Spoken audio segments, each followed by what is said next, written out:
माननीय मुख्यमंत्री जी द्वारा जो लोक कल्याणकारी बजट प्रस्तुत किया है उसमें मुझे आपने अपने विचार रखने का मौका दिया। मैं धन्यवाद दूंगा आपको। प्रदेश के मुख्यमंत्री जी ने तीसरी बार के मुख्यमंत्री काल में इस बजट में भी जैसे कृषकों, पशुपालकों, व्यापारियों, विद्यार्थियों, युवाओं, महिला प्रोफेशनल्स, शिक्षाविद, चिकित्सा विशेषज्ञ, मजदूर संगठन, जनप्रतिनिधियों, सिविल सोसाइटी, समस्त प्रदेश की भावनाओं को ध्यान में रखते हुए ये मूर्त रूप देने का प्रयास किया है। सभापति महोदय, प्रदेश में सीमित वित्तीय संसाधन, 2 वर्ष का कोरोना काल, 3 वर्षों में जो पूर्व में मुख्यमंत्री ने बजट प्रस्तुत किया, आज उसको इन 3 वर्षों में जिस तरह से धरातल पर उतारने का काम हुआ, काबिल तारीफ उन्होंने 85% अपनी घोषणाओं को पूरा किया। यूपीए सरकार नरेगा योजना लाई, गरीब आदमी, ये नरेगा योजना सभापति महोदय गरीब के लिए वरदान बनी।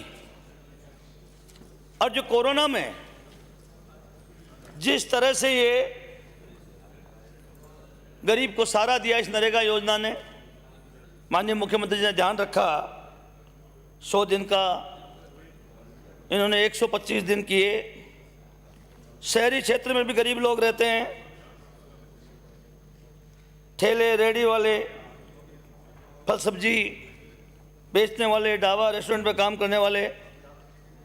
मुख्यमंत्री जी ने, मैं धन्यवाद दूंगा मुख्यमंत्री जी को, इंदिरा गांधी शहरी रोजगार गारंटी योजना, राजस्थान के इतिहास में यूपीए सरकार जब नरेगा योजना लाए, शहर के लोगों की मांग रहा करती थी। शहर के लोगों को रोजगार की आवश्यकता रहती है, गरीबों को। मुख्यमंत्री ने उनका भी ध्यान रखा और शहरों में रोजगार के लिए इंदिरा गांधी शहरी रोजगार योजना, 100 दिन का रोजगार उपलब्ध कराने की जो घोषणा करी है, मैं उनको साधुवाद देना चाहता हूँ। सभापति महोदय, राज्य सरकार के खर्चे पर 100 दिन के स्थान पर 125 दिन का नरेगा योजना गांवों में देना, ये बताता है, राजस्थान के गरीब लोग कहा करते हैं कि प्रदेश के मुख्यमंत्री राजस्थान के गरीबों के मसीहा हैं। यह साबित होता है मुख्यमंत्री जी का उस गरीब के प्रति जो सोच है, ये इससे जाहिर होता है। सभापति महोदय, कोरोना में स्कूलें, महाविद्यालय बंद रही, उन्होंने 3 माह का ब्रज कोर्स शुरू करने का भी घोषणा करी है। निश्चित रूप से जो कोरोना में बच्चों को शिक्षा में जो दिक्कत आई है, कमी आई है, इस ब्रज कोर्स से निश्चित रूप से पूरी होगी। मुख्यमंत्री जी ने जो घरेलू उपभोक्ता है बिजली के लिए, जो गरीबों को, बहुत से गरीब लोग हैं जिनके पास एक बल्ब रहता है,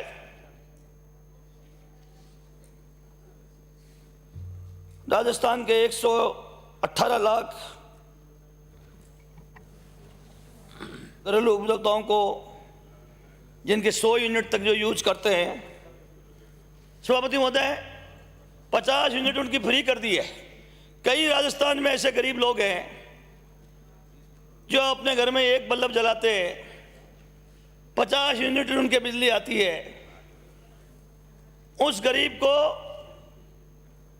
फ्री में बिजली देने का काम जो प्रदेश के मुख्यमंत्री ने किया है, उस गरीब की दुआएं निकलेगी। सभापति महोदय, आज राजस्थान का गरीब जय जयकार कर रहा है, राजस्थान का गरीब जय जयकार कर रहा है कि हम लोगों को घरेलू बिजली में भी सहायता दी है मुख्यमंत्री जी ने। 100, इसी तरह 150 यूनिट तक 3 रुपये प्रति यूनिट का अनुदान दिया है। 150 से 300 यूनिट तक 2 रुपये प्रति यूनिट अनुदान दिया है। और 300 से अधिक वाले जो उपभोक्ता हैं उनको स्लैब के अनुसार छूट देने का काम किया मुख्यमंत्री जी ने। 4,500 करोड़ रुपए इसमें प्रावधान रखा है। मैं समझता हूं ये मुख्यमंत्री जी ने ऐतिहासिक काम किया है।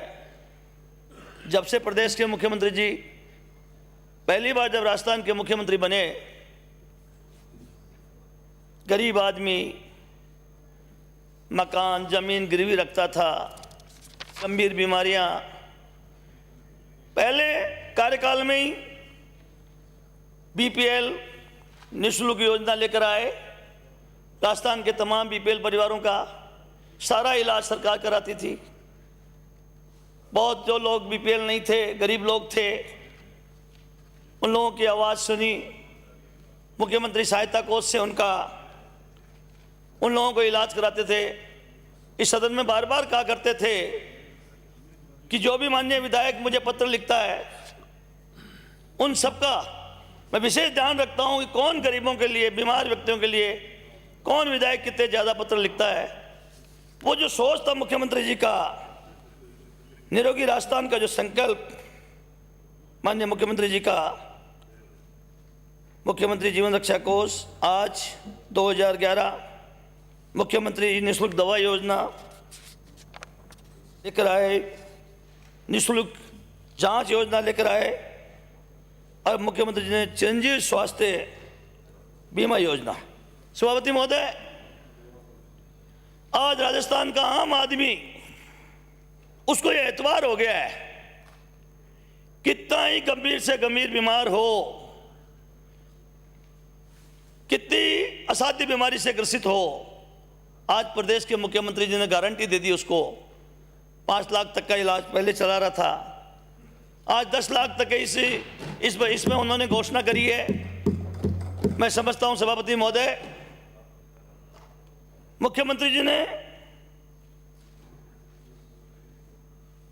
पूरे दुनिया में, हिंदुस्तान में ही नहीं, यूनिवर्सल हेल्थ के मामले में अग्रणी राज्य कर दिया राजस्थान को। आज इलाज चाहे coastal implant, bone marrow transplant, organ transplant, blood plates, plasma, सभी तरह की असाध्य बीमारियों को मुख्यमंत्री ने इसमें शामिल किया है। और कलेक्टर को, सभापति महोदय, बहुत से लोगों के पास चिरंजीवी कार्ड नहीं है, कई बार परेशानी आ जाती है। मुख्यमंत्री जी ने सुनिश्चित कर दी, राजस्थान के कलेक्टर्स पर डायरेक्शन दे दिए, कोई राजस्थान का गरीब आदमी अगर उसके पास कार्ड भी नहीं है कर दी है, तो कलेक्टर्स की जिम्मेदारी दी है, वो जितने भी हमारी सरकारी अस्पताल हैं उसमें उस गरीब आदमी का इलाज कराए। कार्ड बनाने की आवश्यकता तो कार्ड बनाए, ये सुनिश्चित कर दी। सभापति महोदय, जो प्रदेश के ऐसा निराश्रित हैं, जो वंचित लोग हैं, आज कोई भी व्यक्ति, आज राजस्थान की जब इस हेल्थ के बारे में आसपास के राज्यों के लोग हमारे यहाँ आज इलाज कराने के लिए आते हैं, आज गुजरात जैसे राज्य के लोग राजस्थान में इलाज कराने के लिए आ जाते हैं। राजस्थान एक ऐसा राज्य बन गया सभापति महोदय, जो पूरा सरकार की तरफ से उस गरीब का इलाज हो रहा है। पहले इंडोर आउटडोर की बात चलती थी, मुख्यमंत्री जी ने ये भी इस बार फैसला करके, चाहे आउटडोर पेशेंट हो, ओपीडी इंडोर हो, आज आईडीपी आईपीडी पूर्णतः पूरी तरह से निःशुल्क कर दिया मुख्यमंत्री जी ने। मैं मुख्यमंत्री जी को साधुवाद देना चाहूँगा। गरीब की दुआओं में सभापति महोदय भगवान का आशीर्वाद रहता है। यही तो कारण है इस राजस्थान के जननायक को तीसरी बार राजस्थान की जनता ने मुख्यमंत्री बनाया है। गरीब की दुआओं में भगवान का आशीर्वाद साथ रहता है। सभापति महोदय, मुख्यमंत्री जी ने, बहुत से लोग एक्सीडेंट हो जाते हैं, इंश्योरेंस नहीं होता है गाड़ियों में, कई लापरवाह होते हैं, मुख्यमंत्री जी ने उनकी भी सुध लिया। सभापति महोदय, मुख्यमंत्री चिरंजीवी दुर्घटना बीमा योजना, 5 लाख रुपए तक की दुर्घटना बीमा कवर, उसका बीमा कवर सरकार की तरफ से फ्री हो रहा है। मैं समझता हूँ कोई ऐसा गरीब आदमी किस तरह से कोई दुर्घटना में ग्रसित हो गया, बहुत मुश्किल से होता है अगर इंश्योरेंस वगैरह नहीं होती है। कई बार लापरवाही की वजह से एफआईआर वगैरह लिखाने में कमी हो गड़बड़ी हो जाती है, तथ्य सही नहीं लिख पाते हैं। मुख्यमंत्री जी ने उसके परिवार की भी सुध ले ली कि भगवान ने ऐसा दुर्घटना हो गया, बुरा हुआ, लेकिन उसका जो परिवार है उनके लिए भी मुख्यमंत्री जी ने आश्वासन दे दिया कि सरकार की तरफ से 5 लाख रुपए का बीमा उन्होंने कवर किया। सभापति महोदय, मैं धन्यवाद देना चाहूँगा उनको।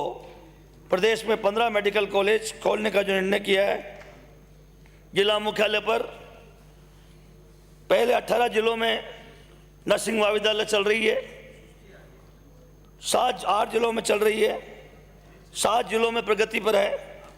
18 जिले में नर्सिंग महाविद्यालय नहीं थी सभापति महोदय।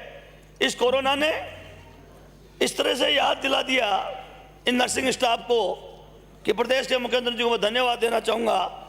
जो 18 जिले बच गए थे उसमें भी उन्होंने नर्सिंग महाविद्यालय खोलने का निर्णय किया। सभापति महोदय, एसएमएस मेडिकल कॉलेज जयपुर में 5 नए विभाग स्थापित।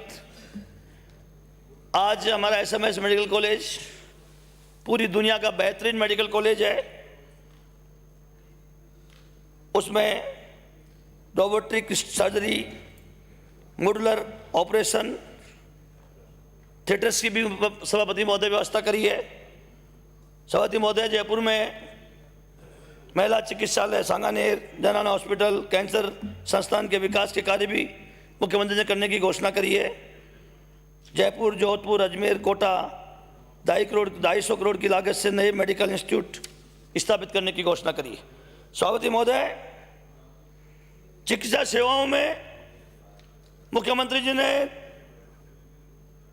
आज़ादी के बाद इतने चिकित्सा संस्थाएं खोली हैं, उप जिला अस्पताल बनाए, सीएचसी खोली है। केवल खोलने से ही काम, एक तरफ मेडिकल डॉक्टरों का बड़ी संख्या में भर्ती हो रही है, दूसरी तरफ इनका जो विस्तार और आधारभूत ढांचे को मजबूत करने का काम मुख्यमंत्री ने किया है। जिला अस्पताल, उप जिला अस्पताल, सामुदायिक स्वास्थ्य केंद्र, पीएचसी भवन निर्माण के लिए आज 600 करोड़ की व्यवस्था प्रदेश के मुख्यमंत्री ने करी है। मेरी विधानसभा में भी सभापति महोदय, इन 3 वर्षों में जो 70 साल में नहीं हो पाया, 3 वर्षों में 2 उप जिला अस्पताल प्रदेश के मुख्यमंत्री जी ने खोले हैं। 2 उप जिला अस्पताल खोला है, फागी में उप जिला अस्पताल खोला है। आज 26-27 डॉक्टर दूदू में है, 18-20 डॉक्टर फागी अस्पताल में है, और आप 600 करोड़ की इन्होंने व्यवस्था कर दी है। मैं उम्मीद करूंगा मुख्यमंत्री जी और चिकित्सा मंत्री जी दोनों ही जगह भी भवन बनाने हैं। हमारे भवन भी इसमें दूदू और फागी दोनों जिला अस्पतालों में भवन निर्माण के लिए पैसा देंगे। सभापति महोदय, सीएचसी भी खोले हैं, पीएचसी भी खोले हैं, बहुत बड़ी संख्या में खोले हैं।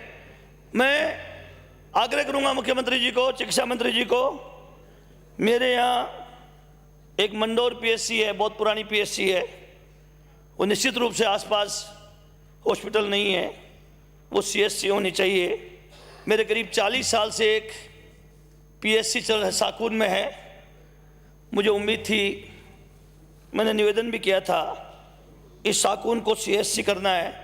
मैं मुख्यमंत्री जी का ध्यान आकर्षित करना चाहूँगा, 40 साल पुरानी सीएचसी, पीएचसी बहुत मुश्किल से पूरे क्षेत्र में शायद सबसे पुरानी पीएचसी है मेरे यहाँ।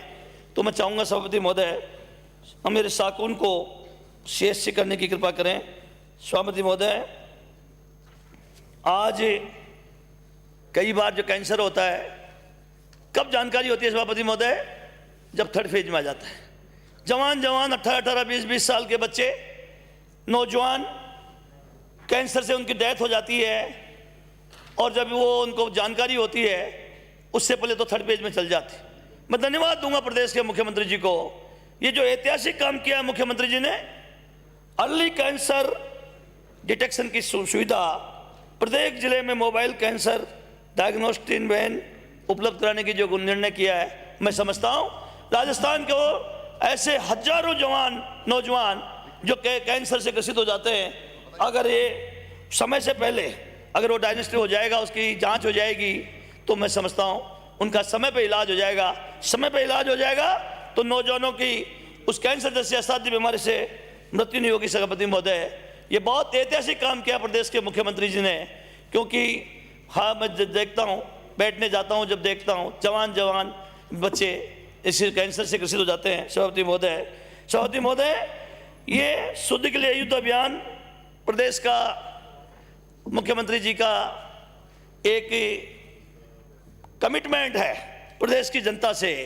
जब सरकार में आए इन्होंने पूरा प्रयास किया। सभापति महोदय, इसमें मैं इतना सा जरूर कहना चाहूँगा सभापति महोदय, शुद्ध के लिए युद्ध अभियान में जन जागृति का कार्य हाथ में लेना चाहिए।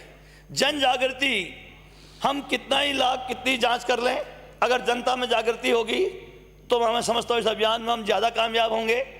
पहले जब पिछली बार दूसरी बार मुख्यमंत्री जी थे, उस जमाने में एक चल प्रयोगशाला लाए थे।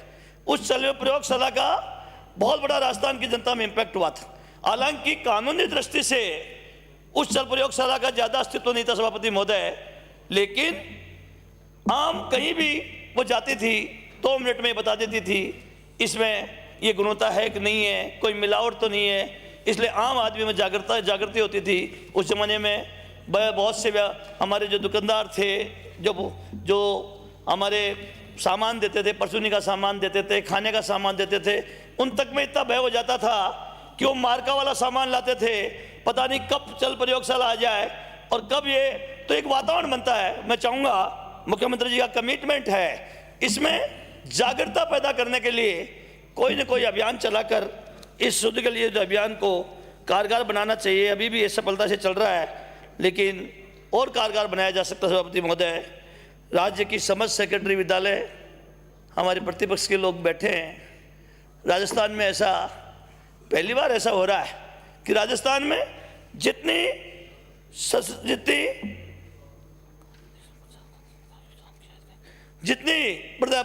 भी सेकेंडरी स्कूल हैं, आज आपको साधुवाद देना चाहिए इस जननायक को जो आपके सदन में घोषणा कर रहे हैं 3820 से जो हमारी सेकेंडरी स्कूल हैं। एक घोषणा में पूरे राजस्थान की, आप तो जानते हो, कई बार मुझे भी विधानसभा में आने का मौका मिला है, एक साल में 1 स्कूल 2 स्कूल सेकेंडरी मिलती थी।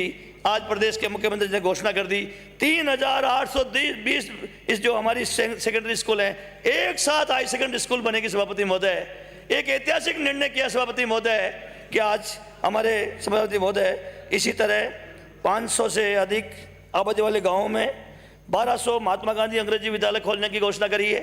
सभापति महोदय, ये इतना कामयाब प्रयोग हुआ है, ये कामयाब प्रयोग हुआ है। आज गरीब सपना देखने लग गया है कि मेरा बच्चा भी सरकारी स्कूल में अंग्रेजी स्कूल में पढ़ सकता है, बिना खर्चे बिना पैसे भी अंग्रेजी स्कूल में पढ़ सकता है। ये बहुत कारगर कदम उठ गया। मुख्यमंत्री जी ने 1200 स्कूल खोलने की बात करी। सभापति महोदय, मैं बहुत बहुत उनका धन्यवाद देता हूँ मुख्य सभापति महोदय। इसी तरह सभापति महोदय, उन्होंने हमारी जो बालिकाएं हैं उनको घर के समीप शिक्षा सुविधा उपलब्ध हो जाए। माध्यमिक स्तर के 300 निवासी स्कूल, उच्च प्राथमिक स्तर के 1846, प्राथमिक स्तर के 115 विद्यालय। मुख्यमंत्री जी ने शिक्षा का जो एक तरह से जो शिक्षा का संकल्प लेकर इस राजस्थान के तमाम बच्चों को, तमाम हमारे शिक्षा, क्योंकि शिक्षा बिना जीवन अधूरा रहता है सभापति महोदय, और शिक्षा बिना कोई व्यक्ति उन्नति नहीं कर सकता है। मुख्यमंत्री जी ने ऐतिहासिक निर्णय लिया। सभापति महोदय, मैं धन्यवाद दूंगा सभापति महोदय।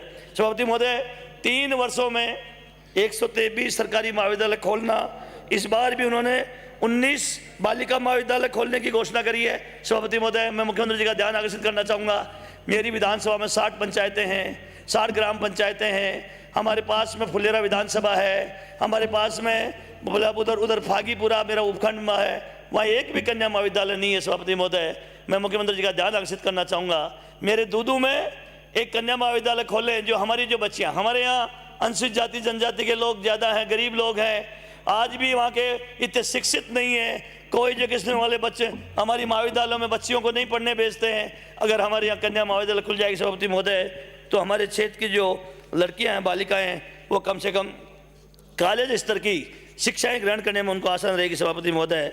सभापति महोदय, मैं मुख्यमंत्री से आग्रह करूंगा कि वो इसका भी ध्यान दें सभापति महोदय। अल्प आय वर्ग के बच्चों के लिए विभिन्न कोचिंग, कैरियर काउंसलिंग के लिए ठहरने के लिए दिल्ली में, मैं धन्यवाद देना चाहूँगा सभापति महोदय। दिल्ली में हमारे बच्चे कोचिंग करने जाते हैं और वहाँ इतनी परेशानी रहती है रहने की, बहुत महंगा मामला है। साधुवाद दूंगा मुख्यमंत्री ने जो हमारे बच्चों का भविष्य सोचा है। आज पूरी हिंदुस्तान में जिस तरह से हमारे बच्चे आगे बढ़ रहे हैं, मैं दावे से कह सकता हूं, गरीब का बच्चा उसको आगे बढ़ने का जो मुख्यमंत्री ने मौका दिया है, 500 बच्चों के लिए उन्होंने हमारे Nehru youth transit hostel facility centre जो खोलने की बात करी है उदयपुर हाउस में, बहुत काबिल तारीफ है सभापति महोदय। हमारे 500 बच्चों को वहाँ अध्ययन करने का मौका मिलेगा उस सभापति महोदय। इसी तरह सभापति महोदय, सरकारी नौकरियाँ मुख्यमंत्री जी बता रहे थे, 3 सालों में जितनी हमने सरकारी नौकरियां दी है उनमें करीब 2.25 लाख लोगों से ज़्यादा सरकारी नौकरी दे चुके हैं। पिछली सरकार ने 5 साल में भी 2 लाख सरकारी नौकरियों से ज़्यादा नहीं दे पाए थे। 1 लाख सरकारी नौकरी देने की और घोषणा करी सभापति महोदय। तो निश्चित रूप से मैं कह सकता हूँ कि एक ऐतिहासिक काम किया हमारे नौजवानों में एक बहुत बड़ा आत्मबल पैदा करने का काम किया मुख्यमंत्री जी ने। मैं उनको बहुत बहुत धन्यवाद देता हूँ सभापति महोदय। सभापति महोदय, मैं कहना चाहूँगा, हमारी उद्योग मंत्री जी बैठी है, 2019-20 में सभापति महोदय 11 औद्योगिक स्थान शुरू करने की मुख्यमंत्री ने घोषणा की थी। 10 स्थानों पर काम चालू हो गया रिको के में। एक मेरा बिचुन भी था उसमें। कई जमीन के आवंटन के चक्कर में 2019-20 का मेरे तो जितने 3 साल में मुख्यमंत्री जी ने बजट में घोषणा करी, करीब 30-35 काम मेरे इन 3 सालों में घोषणा के टोटल काम हो गए।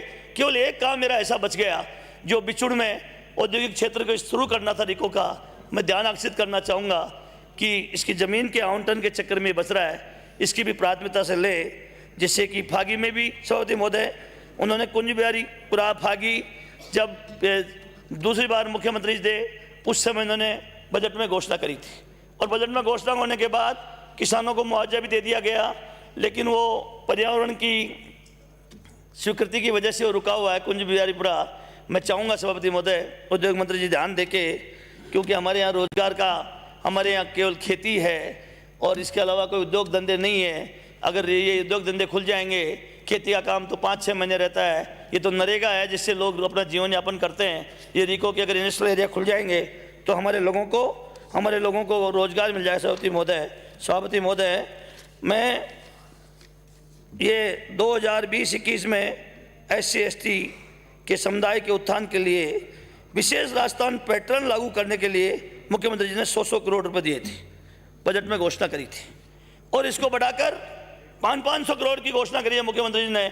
मैं धन्यवाद देना चाहूँगा राजस्थान के तमाम SC/ST की तरफ से। मुख्यमंत्री जी ने संवेदनशीलता का जो परिचय देकर 100 करोड़ के स्थान पर 500 करोड़ की घोषणा करी सभापति महोदय। सभापति महोदय, इंदिरा रसोई योजना इस कोरोना में जो कामयाब हुई है, मैं आग्रह करूँगा सभापति महोदय, ये अभी शहरों में चल रही है, नगर पालिका क्षेत्रों में चल रही है। हमारे जो बहुत पूरे राजस्थान में जो उपखंड मुख्यालय है, जहाँ कस्बे हैं उपखंड मुख्यालय, कहीं पंचायत समिति मुख्यालय है, कहीं तहसील मुख्यालय है, मुख्यमंत्री जी को इसको और शहरों से आगे निकालकर ग्रामीणों में भी इंदिरा रसोई योजना शुरू करनी चाहिए। हमारे जो विशेष तौर से जो कस्बे हैं, जो उपखंड मुख्यालय हैं, जो पंचायत मुख्यालय हैं, वहाँ भी इंदिरा रसोई योजना, क्योंकि वहाँ भी बहुत गरीब लोग रहते हैं, और ये इंदिरा रसोई योजना आज गरीब आदमी को ये निश्चिंत कर दिया है कि कहीं भूखे सोने की जरूरत नहीं है, अगर कैसी भी परिस्थिति हो। सभापति महोदय, इंदिरा गांधी मातृत्व पोषण योजना, दूसरी संतान के समय 6,000 रुपये, पूर्व में ये प्रतापगढ़, बांसवाड़ा, उदयपुर, डूंगर 12 में थी सभापति महोदय। अब प्रदेश के मुख्यमंत्री ने पूरे राजस्थान में इसको लागू कर दिया सभापति महोदय। मैं धन्यवाद देना चाहूँगा सभापति महोदय। आज ये पालनहार योजना, पेंशन योजना, आप तो सभापति महोदय बहुत वरिष्ठ विधायक रहे हैं, आपको तो खुद को पता है पेंशन योजना किसको मिलती थी, जिसके नाबालिग बच्चे हों, 58 साल से ज़्यादा पुरुष की उम्र हो, 55 साल से ज़्यादा महिला की उम्र हो। अगर नाबालिग बच्चे होते हैं तो ही पेंशन मिलती है, वे कैसे संभव सभापति महोदय? जब 58 साल मांग रहे हो और बच्चा 18 साल से छोटा हो तो इसका मतलब तो 40-45 साल बाद में आदमी का ब्याह होना चाहिए, फिर उसके बच्चे बच्ची हो। मुख्यमंत्री जी इस राइडर को खत्म किया सभापति महोदय। आज राजस्थान का आम जो गरीब है दुआएं देता है, वो अवृद्ध आदमी दुआएं देता है, जो जिसे कई बार जिसकी औलादे उनका ध्यान नहीं रखते, वो दुआएं देते हैं। आज उनको जो मुख्यमंत्री ने पेंशन में जो राइडर खत्म किया सभापति महोदय, पालनार के बच्चों को जो 6 वर्ष के जो 0 से 6 वर्ष तक के जो बच्चे हैं उनको सभापति महोदय 500 रुपये मिलते थे। मैं धन्यवाद देना चाहूँगा सभापति महोदय। अनाथ बच्चे जिनको महीने के 500 रुपये मिलते थे, इस राजस्थान के जननायक ने बढ़ाकर उनके लिए 1500 रुपये कर दिया सभापति महोदय। महीने के 1500 रुपये उन बच्चों को उनके पालन पोषण के लिए कर दिया। मैं धन्यवाद देना चाहूँगा सभापति महोदय। 6 से 18 वर्ष तक के बच्चों को सभापति महोदय 1000 रुपये दिया करते थे पालनार योजना में, आज उनको 1500 1000 के स्थान पर 25, आज उनको 2500 एक साथ 1500 रुपये बढ़ाए सभापति महोदय। उस बच्चे को जो अनाथ बच्चा है, अब उसको चिंता करने की जरूरत नहीं है, उसको आराम से उसका रोटी रोजी के लिए कहीं इधर उधर भटकने की जरूरत नहीं है। अगर वो अनाथ बच्चा है और उसके पालन पोषण सभापति महोदय 2500 रुपये उसको महीने का मिलेगा, आराम से आपका गुजारा हो जाएगा सभापति महोदय। सभापति महोदय, वृद्धावस्था पेंशन में भी आपने पैसे बढ़ाए सभापति महोदय। विधवा पेंशन में मैं कहना चाहूँ सभापति महोदय, जब कोई जवान विधवा होती है सभापति महोदय तो 500 रुपये देते हैं।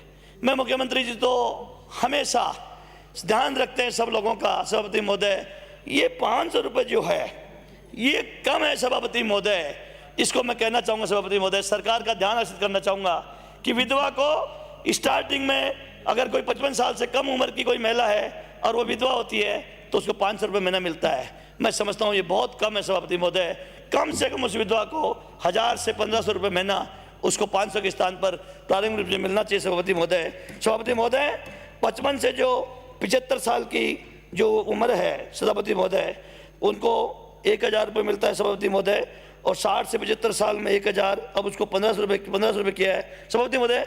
मैं कहना चाहता हूँ सभापति महोदय, 75 साल बाद फिर 7500 रुपये मिलते हैं, 1500 रुपये मिलते हैं। मैं कहना चाहूँगा सभापति महोदय, कितने लोग जीते हैं 75 साल?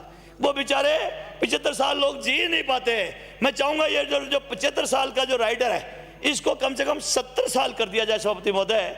70 साल बाद में उसको 1500 रुपये मिलना चाहिए सभापति महोदय, और 75 साल बाद में मिलते हैं, क्योंकि अधिकतर में आप देख रहे हो सभापति महोदय 70 साल के बाद में बहुत से लोग मर जाते हैं, उसको फायदा नहीं होता सभापति महोदय।